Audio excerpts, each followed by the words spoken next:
North Korea has ruled out any negotiations with the United States amid calls from Washington to curb its missile and nuclear programs. A North Korean ambassador to the UN office in Geneva said Pyongyang will not participate in any negotiations with Washington as long as the U.S. and South Korea continue to conduct joint military drills on the Korean peninsula. Han Tae-song also said that North will press ahead with beefing up its defensive capabilities since Washington is keeping up its hostile policy against Pyongyang. In a show of force against the North, U.S. and South Korea conducted joint naval drills off South Korea's eastern coast last week. The U.S. has time and again called on the North to halt its nuclear and missile programs. Pyongyang, however, says programs merely serve as deterrents against U.S. threats. The top U.S. nuclear commander says he would resist President Donald Trump if he ordered, quote, an illegal launch of nuclear weapons. I provide advice to the president. He'll tell me what to do, and if it's illegal, guess what's going to happen? You say no. I'm going to say, Mr. President, that's illegal. And guess what he's going to do? He's going to say, what would be legal? And we'll come up with options of a mix of capabilities to respond to whatever the situation is, and that's the way it works. It's not that complicated. Well, the Air Force General John Hayton, who is responsible for overseeing the U.S. nuclear arsenal, was speaking at a security forum in Canada. The comments were made just days after a Senate committee held the first congressional hearing in more than 4 decades on the president's authority to launch a nuclear strike. Some of them expressed concern that Trump might irresponsibly order such an attack. The concerns come amid insults and threats traded between Trump and North Korea's leader Kim Jong-un. The U.S. president threatened in his UN address to totally destroy the East Asian nation.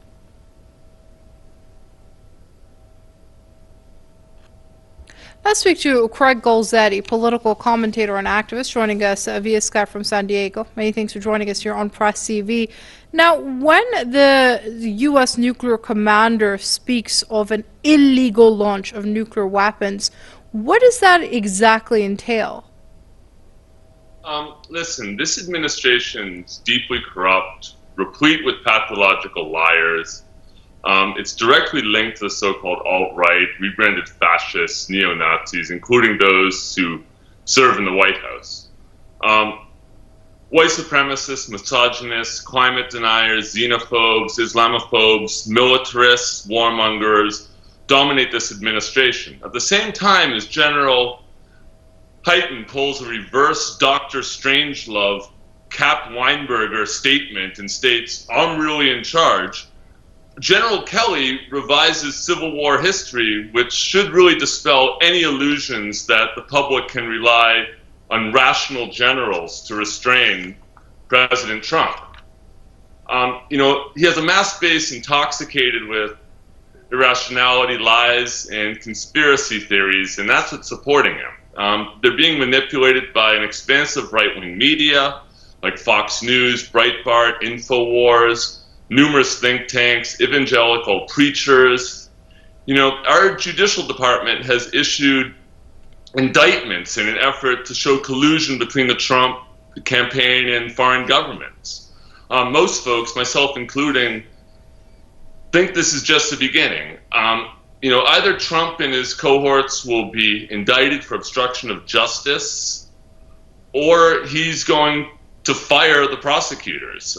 It's vital that this investigation take its course, and I fear that Trump could attempt to derail this judicial process by using provocations to launch a strike against the DPRK or another military action. Okay, let me just jump in there. No matter what your grievances may be with Trump, be it the special interest groups that he's beholden to, etc., but at the same time, he is the elected president of the United States who has the authority, the direct authority to use nuclear weapons. So, again, why is this conversation even being held? Because let's not forget that previous U.S. presidents have also been beholden to different special interest groups, have been called out for corruption, have been called out for being trigger happy. And that's exactly true. And he is the president of the United States, and American democracy does place this incredible amount of power in the executive branch of government. However, humanity, and particularly the American people, must demand peace and de-escalation. Frankly, it isn't the U.S. military's job to formulate foreign policy, but it is the job of the American people to demand that their president act in accordance with the United States Constitution. He clearly has no love for anything beyond his own ego, much less the democratic traditions and obligations of his office. And at this point, all any of us can do is take the higher moral ground and do what we can to defend this country and our world from this insanity. I find it deeply problematic that a member of the U.S. military whose sole job is to defend the Constitution and defend his country should be making policy statements and stating that he would act against the elected representatives of the American people. However, given Trump's statements, it makes sense were one to speak like that as a simple citizen. Right, but considering that the military in the U.S. is a major part and tool of U.S. foreign policy, you just need to look at Middle East to figure that out. Wouldn't it be a better conversation to have about the existence and the stockpiles of the U.S. nuclear weapons to begin with, not about who gets to press the button? I think that's the case, and we're seeing that now. I mean, Trump has embarked on a $1.3 trillion modernization effort for U.S. nuclear weapons. Given his saber-rattling in the Far East, his actions towards Iran, recent polls came out showing that over 60% of South Koreans would approve of that country having an independent nuclear arsenal. We're seeing President Abe in Japan going against the peace clause in his own constitution to rearm that country. It's incredibly dangerous, and I think it's important to point out that the United States is it doesn't have a single polarity of leadership. There are many distinct elements among finance capital, among big business, among the military-industrial complex, among even democratic groups and citizen groups that all have a stake in this American experiment. And Trump is at odds with a great many of those groups. Fascism, in all its manifestations, is never a carefully ordered, non-chaotic environment. And I think we're seeing that the danger stems from that very type of chaos. All right, let's leave it there for now. That's Craig Golzetti, political commentator and activist, joining us via Skype from San Diego. Mr. Golzetti, thank you very much indeed for your comments here on Press TV. What would you say if you found out your tax dollars were indirectly going to pay Palestinian terrorists to murder Israeli Jews and others? That's just what's happening.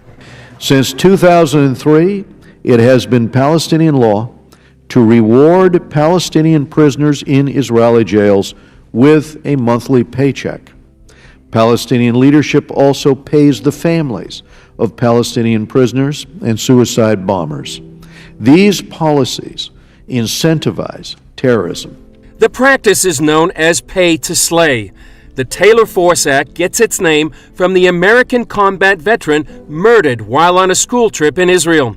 The 21-year-old terrorist behind the brutal stabbing of Force was killed by police, but he was praised by the Palestinian Authority government and his family given lifelong financial compensation.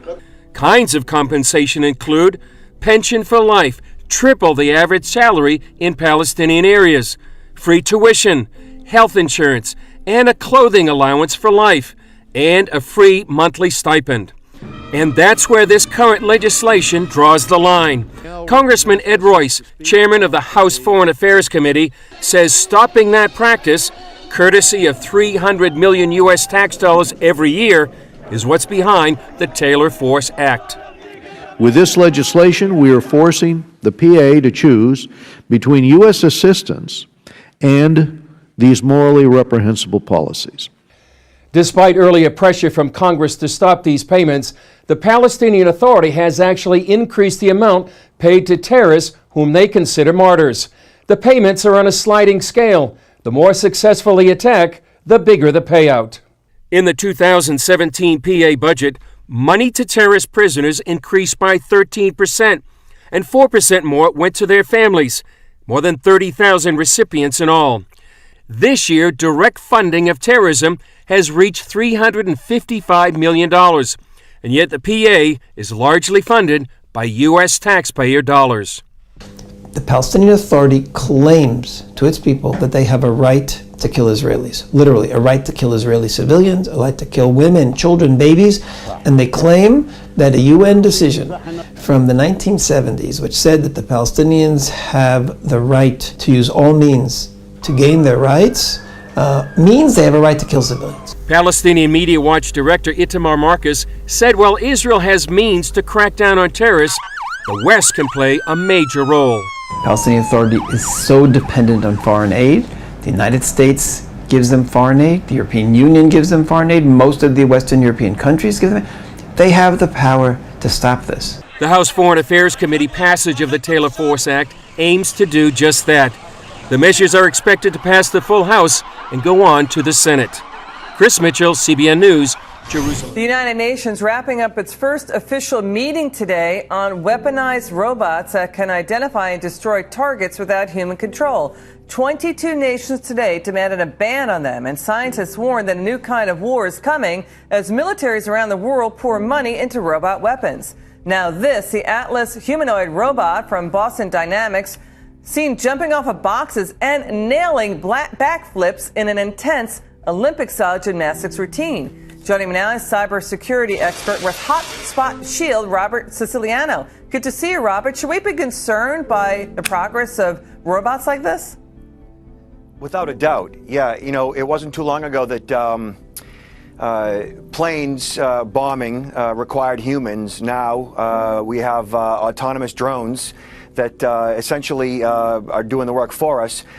What's it going to take for those same drones to determine the actual target and in some cases make mistakes? A company called Hanson Robotics is also creating a lifelike robot it calls Sophia. It can see people's faces, process conversational and emotional data. And you know what? It can use this to form relationships with people. I mean, this is getting kind of weird, Robert. Is there going to be a time when we can't tell who's a human and what's a robot? You know, right now, at its most simplistic, if you have Gmail, you respond to a Gmail. Gmail is listening to the conversation, and they'll give you a few words to respond with that are based on, you know, cognitive abilities to write sentences. And that right there tells you just at its very basic level how well machines can communicate today. You know, Robert, Boston Dynamics is trying to make the robots less terrifying, and other companies as well. It still feels like it's straight out of an anxiety dream when you see images like the robot dog we're looking at from Boston Dynamics right now. What do you think? Is it working? Are they going to be less terrifying? You know, the more machine learning, the more machines in our lives, I think the more comfortable we'll become. And that's not necessarily a good thing. Those same machines, which are in some cases being designed to kill, at any given point in time could go wrong. And what then? RoboCop? Yeah, some say it's good to protect our U.S. soldiers to have robots instead. Where do you come down?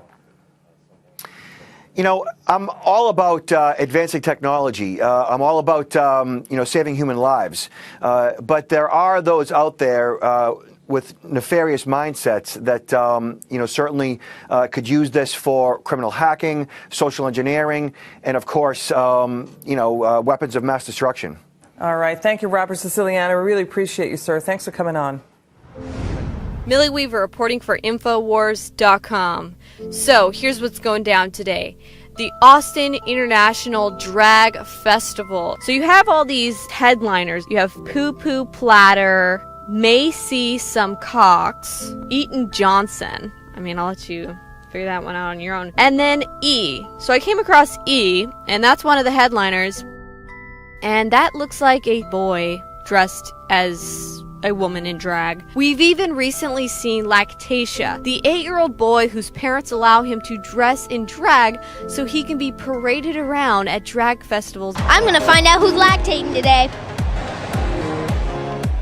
I am a lactator, honey. Drag is an all ages thing.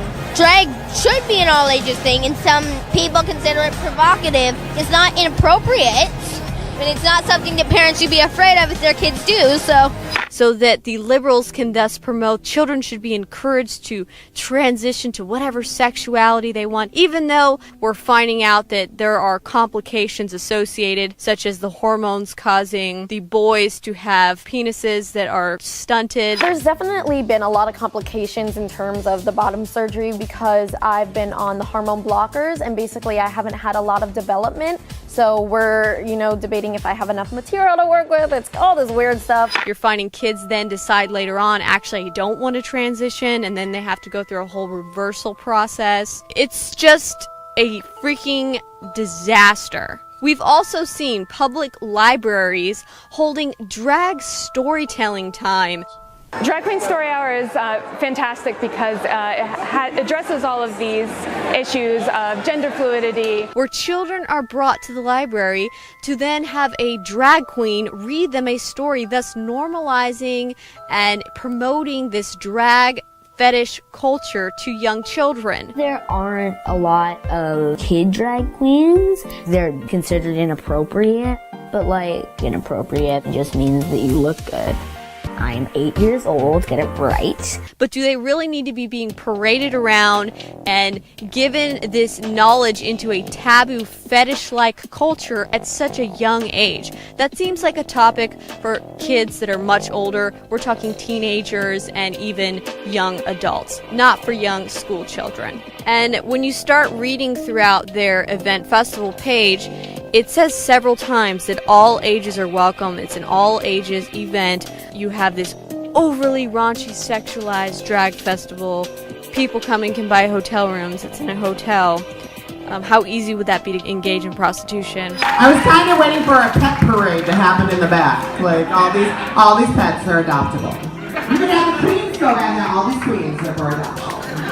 Yeah. But also the fact that you have kids going to this. So we're going to go undercover. I'm going to gear up and dress up as Rainbow Snatch. And I'm about to go to the 2017 Austin International Drag Festival. This is obviously mature content, and if mature adults want to engage in this behavior and in these activities, that's their right. But when you start dragging kids into this type of culture, taboo activity, that's when it becomes an issue. Just step up here. You're young and spry. Guys, show me up. Ladies and gentlemen, this is what your children will be wearing in the future. Yes, this is amazing. I brought my ring too. I just left it in my other pants. That's as racy as I'm gonna go. Racy as I'm kidding. I'm totally gonna go racier than that.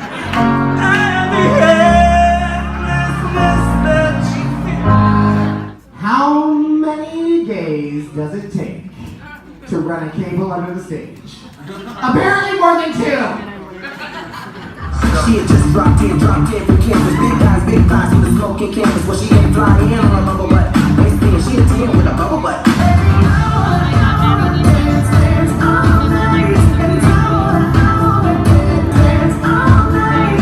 Teach the children. Teach the children. Whew, I'm all about education. I actually do story time with drag queens in Chicago. Right? Yes, family programming.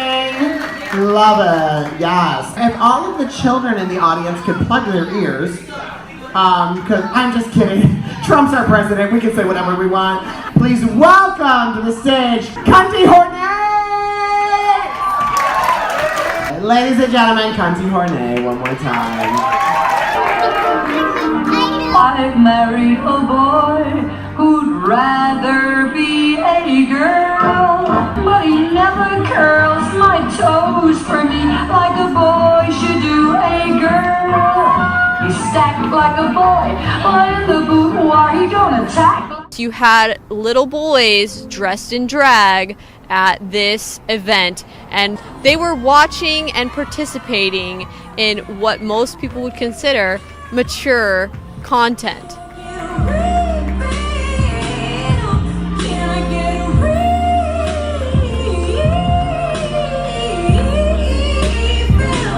Now, what was most disturbing of all is the main act that closed out before this intermission was that of a young child. Please welcome to the stage the wonderful, the amazing, the dragnificent E. E was the performer's name, the youngest drag queen around. That's how they announced him. And he, she, whatever, was rolling around on the ground, jumping around, performing. And essentially the format was to dance around seductively, remove some articles of clothing even, and people give you money, throw dollars at you, like what you would see at a strip club. And this is really disturbing because it's grooming children so that when they become adults, it's all natural and part of it. You are amazing, and you keep doing you. I'm presenting you with your very own drag pride flag. Give it up! It's kind of creepy because it reminds me of when you see those creepy toddler and tiaras performances where you have these beauty queens and it already seems like the children are being sexually exploited. But now you have young little boys dressed in drag performing on stage in front of a bunch of adults, most of them men. Okay, there were a lot of like regular looking men that love to flirt with the drag queens and throw dollars at them and wink at them and throw kisses at them. They essentially looked like Johns, if you ask me. But they're dancing around in front of these men for this taboo fetish, and you've got little kids doing it, little kids being drugged into this culture. You know, if you're an adult and you want to participate in this fetish, you want to dress up in drag, you want to subscribe to this culture, that's perfectly fine, but you cross the line when you start dragging children into the middle of it. Come on! Oh, there! Go pick your cabbage, baby. Pick your cabbage. They should leave these children alone and let them develop their sexuality on their own in their own time, and not be forcing these weird taboo fetishes on them.